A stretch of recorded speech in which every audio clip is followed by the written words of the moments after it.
ಬೆಂಗಳೂರು ಮಹಾನಗರದ ಕಾನೂನು ಮತ್ತು ಸುವ್ಯವಸ್ಥೆ ಕಾಯುವ ಪೊಲೀಸ್ ಇಲಾಖೆ ಜಾರಿಗೆ ತಂದಿರುವ ಕೃತಕ ಬುದ್ಧಿಮತ್ತೆ ಆಧಾರಿತ ಬಹುಭಾಷಾ ತುರ್ತು ಸೇವೆಗೆ ರಾಜ್ಯದಾದ್ಯಂತ ಕನ್ನಡಿಗರ ತೀವ್ರ ವಿರೋಧ ವ್ಯಕ್ತವಾಗಿದೆ. ನಮ್ಮ 112 ಸಹಾಯವಾಣಿಯಡಿ ತಮಿಳು, ತೆಲುಗು, ಹಿಂದಿ ಸೇರಿದಂತೆ 10ಕ್ಕೂ ಹೆಚ್ಚು ಭಾಷೆಗಳಲ್ಲಿ ಭಾಷಾ ಅಡೆತಡೆ ಇಲ್ಲದೆ ತುರ್ತು ಸ್ಪಂದನೆ ನೀಡಲಾಗುವುದು ಎಂದು ಪೊಲೀಸರು ಸಾಮಾಜಿಕ ಜಾಲತಾಣಗಳಲ್ಲಿ ಹಂಚಿಕೊಂಡಿದ್ದ ವಿಶೇಷ ಅಭಿಯಾನದ ಪೋಸ್ಟ್ ಈಗ ಆಕ್ರೋಶದ ಜ್ವಾಲೆಗೆ ಕಾರಣವಾಗಿದೆ.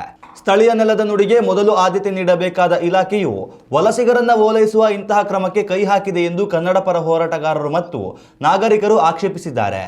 ದೇಶದ ಬೇರೆ ಯಾವುದೇ ಮೆಟ್ರೋಪಾಲಿಟನ್ ನಗರಗಳಾದ ದೆಹಲಿ ಅಥವಾ ಮುಂಬೈನಲ್ಲಿ ಕನ್ನಡದಲ್ಲಿ ಇಂತಹ ಪೊಲೀಸ್ ಸೇವೆಗಳು ಲಭ್ಯವಿಲ್ಲದಿರುವಾಗ ಸಿಲಿಕಾನ್ ಸಿಟಿಯಲ್ಲಿ ಮಾತ್ರ ವಲಸಿಗರಿಗಾಗಿ ಇಂತಹ ವಿಶೇಷ ಸೌಲಭ್ಯವೇಕೆ ಎಂದು ಸಾರ್ವಜನಿಕರು ಪ್ರಶ್ನಿಸುತ್ತಿದ್ದಾರೆ.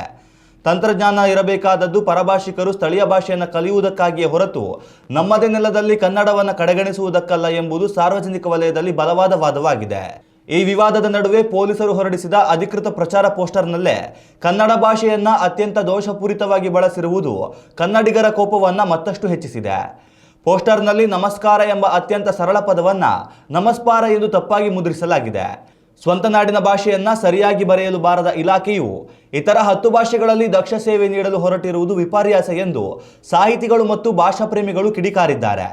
ಒಟ್ಟಾರೆಯಾಗಿ ಈ ಬಹುಭಾಷಾ ಪ್ರಯೋಗವು ಇಲಾಖೆಯ ಕಾನೂನು ಸುವ್ಯವಸ್ಥೆಯ ಆಡಳಿತಾತ್ಮಕ ಪಾರದರ್ಶಕತೆಗಿಂತ ಹೆಚ್ಚಾಗಿ ಭಾಷಾ ಹೇರಿಕೆಯ ಸ್ವರೂಪ ಪಡೆದುಕೊಂಡಿದ್ದು, ಪೋಸ್ಟರ್ ಸರಿಪಡಿಸಲು ವ್ಯಾಪಕ ಒತ್ತಾಯ ಕೇಳಿಬಂದಿದೆ.